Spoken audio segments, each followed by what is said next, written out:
Salut à tous, c'est Pierre, j'espère que vous allez bien. On se retrouve pour ce débrief d'après-match et on a eu quelques réponses aux questions qu'on s'était posées dans la vidéo Mercato. Même si rien n'est figé, que les choses peuvent bouger. Déjà, j'avais dit soit 4-4-2, soit 4-3-3 en fonction de la présence de Rodrigo et Ancelotti a mis Rodrigo. Donc logiquement, on a eu un 4-3-3 avec Bellingham, Valverde et donc Tchouaméni en l'absence de Camavinga. On avait vu juste. De toute façon, c'était le plus évident vu les paramètres de départ. Le plus attendu, quand le match a commencé, c'était bien évidemment Kylian Mbappé. Tous les yeux étaient rivés sur lui. Et bon, son début de match a été difficile. Voilà, il a beaucoup glissé, marché sur le ballon. Il a une bonne occasion contrée. De l'extérieur, je sais pas, j'ai eu l'impression qu'il avait le trac.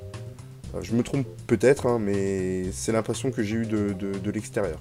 Alors, il n'est pas catastrophique en première mi-temps, hein, mais on peut pas dire non plus qu'il a été bon. Comme je vous l'avais dit, le Real est en difficulté pour sortir du pressing, donc on revient en arrière, on perd des ballons. Et le Real a tenté de trouver des solutions. Ça, c'est un truc que j'ai vraiment bien aimé, ils ont tenté des choses. Là où toutes les équipes qui jouent contre l'Atalanta, ils restent statiques, et ils s'en tiennent au plan, et là, ils ont essayé de tenter quelque chose. En l'occurrence, Ancelotti a demandé à ses joueurs de permuter pour semer la confusion et trouver un joueur démarqué. Mais ça n'a pas marché. Vinicius a décroché, mais l'Atalanta a vite switché pour le prendre aussi. Ils ont aussi tenté Rudiger au milieu de terrain qui a échangé avec Valverde sur une ou deux séquences. Ça n'a pas marché non plus. Défensivement, c'est vraiment du top niveau, comme je vous l'avais dit. C'est pour ça que je vous avais dit, je vois pas comment le Real va gagner. Mais par contre, offensivement, c'est compliqué. Déjà, on voit qu'il leur manque Scamacca en point d'appui. De Ketelaere en position avancée, ça m'a pas du tout convaincu. Et globalement, je trouve que ce qu'il a fait, c'était mou. Sur ce match-là, c'était mou. Aucune explosivité. On dirait même qu'il avait pas envie de jouer ce match. Vraiment, j'étais très déçu. Autre déception dans ce match, Rodrigo. Invisible mec. Vous voyez ce que je vous avais dit à son sujet, mais c'est sûr qu'il va finir sur le banc. Hein. Il a rien apporté du tout. 46e minute, comme l'Atalanta relance très mollement, Vinicius finit par trouver le ballon face au jeu. Il fait un extérieur du pied bien inspiré pour Rodrigo, tout seul, qui tire du pied gauche sur la barre. La passe de Vinicius aurait mérité mieux. D'ailleurs, ce même Vinicius avait trouvé Bellingham dans une action qui m'a fait froid dans le dos. Franchement, qui aurait pu vraiment changer la saison du Real. J'ai vraiment eu peur pour Bellingham, qui se blesse au genou, donc je vais pas m'attarder sur cette action. Mais voilà. Début de deuxième mi-temps. Et là, il y a le tournant du match. C'est la tête de Pasalic, sorti par Courtois. Bon, si l'Atalanta marque là, c'est très compliqué pour le Real de revenir. Parce que là, il avait un bon ballon, il a bien réussi à la cadrer en plus, Pasalic. Et Courtois, il nous a montré qu'il est toujours le meilleur gardien du monde. Parce que juste derrière, on a je sais pas qui c'était. Dans mes notes, j'ai noté le défenseur de l'Atalanta. Bon bref, vous reverrez les images, vous verrez de qui je parle. Il a la possibilité de jouer à droite quand il a reçu le ballon, et il tarde. Et comme ça se referme, il revient jusqu'au gardien. Grosse erreur. Le gardien a fait long, l'Atalanta perd le ballon, Vinicius élimine le défenseur et Valverde marque dans le but vide.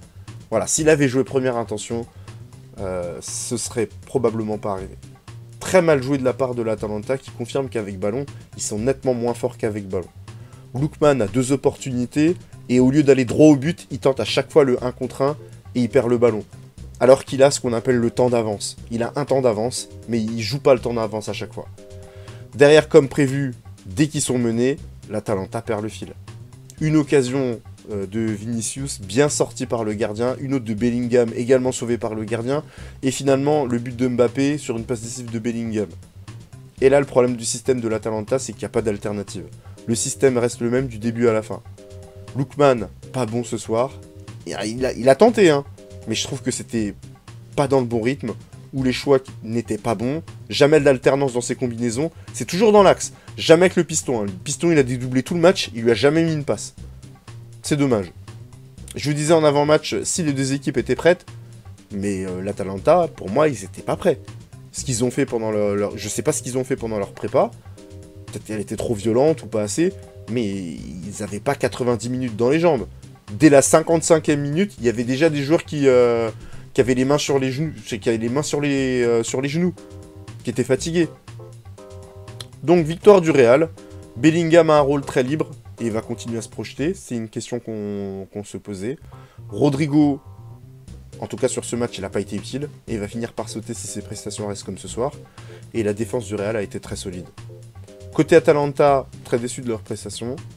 Physiquement, ils sont pas prêts. Et en attaque, il va falloir revoir sa copie parce que c'est pas au niveau de leur défense qui elle est formidable.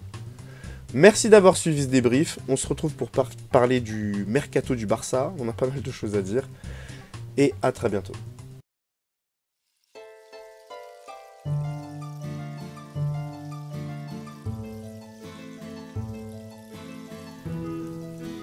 Au-delà d'être un excellent dribbleur, Denilson apporte de la percussion et crée des situations qui amènent des buts. Rien à voir avec le joueur qui deviendra par la suite.